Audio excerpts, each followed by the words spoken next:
Southgate has made some calls which have made headlines in terms of replacing Marcus Rashford, excluding Marcus Rashford, Jadon Sancho, and Jordan Henderson, and Raheem Sterling. Some of them who played a major role in terms of England's spell in the last edition of the Euros. Instead, there have been youngsters who have taken center stage in Kobe Mainu, Jude Bellingham, and these players will look to take the center stage this time around. Bellingham, who was one of the youngest players ever to make a debut in the tournament in the last edition of the Euros, has grown up to be perhaps one of the best players in Europe, and he will look to give something for Harry Kane and Southgate to cheer for in Germany.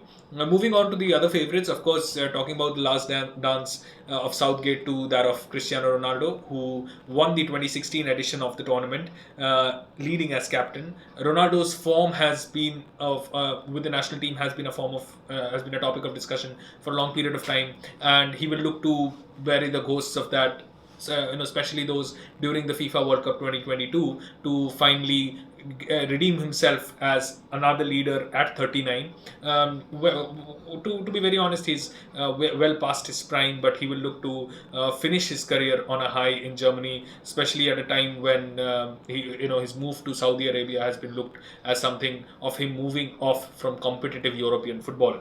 Talking about Spain comes into the tournament as a favorite just because it won the UEFA Nations League, proving itself that the new generation has enough firepower in its engine room to go ahead and challenge the best in Europe.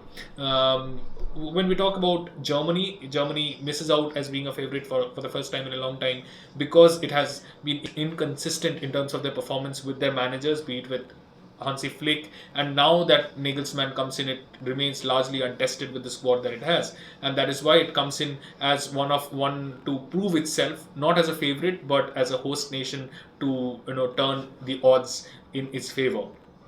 Talking about dark horses, Ukraine comes in as a team which has a lot of European stars who have emerged as from surprising teams. Girona, which came up with a record finish in the La Liga, has Shankov and Dovvik as two of its leaders in the league last season. Both of them combined to be one of the menacing attacks in the Spanish league, and Dovvik ended up with the Golden Boot with the maximum number of goals last season. Shankov is vying for a move to Arsenal, and that is where his compatriot Zinchenko plays. And that particular trio will be one of the most interesting triangles to look forward to, with Ukraine coming in as one of the dark horses in the tournament.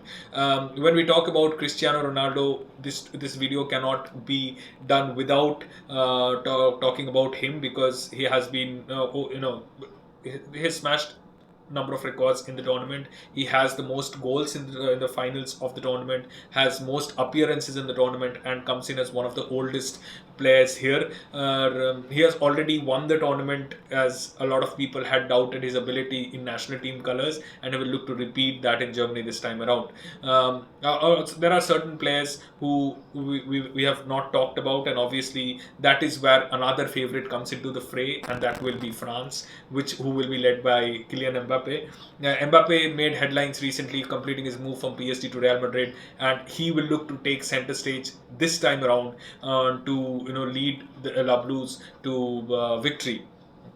When we talk about Mbappe, it was his error in judgment during the penalty shootout against Switzerland in the last edition, where France missed out on, was knocked out, and that is where I think France will look to improve upon under Didier Deschamps, with new players, younger players. Of course, there's Kante who comes back, but the team misses out on Paul Pogba, who's out suspended on doping.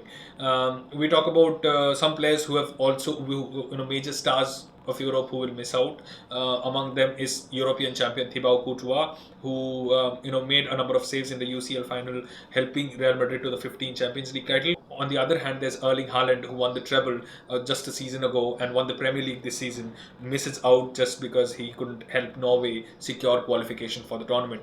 Norway perhaps has had a very impressive side with Solot, with Odegaard, with Haaland up front, but somehow that combination hasn't worked, and that is something that will be interesting to see if they can make it to the next edition of the World Cup, or perhaps the future editions of the European edition, European Championships. We'll be keeping you updated with everything that is happening in the European Championships, be it team news, injury updates. Keep following Sportstar for live updates and blogs.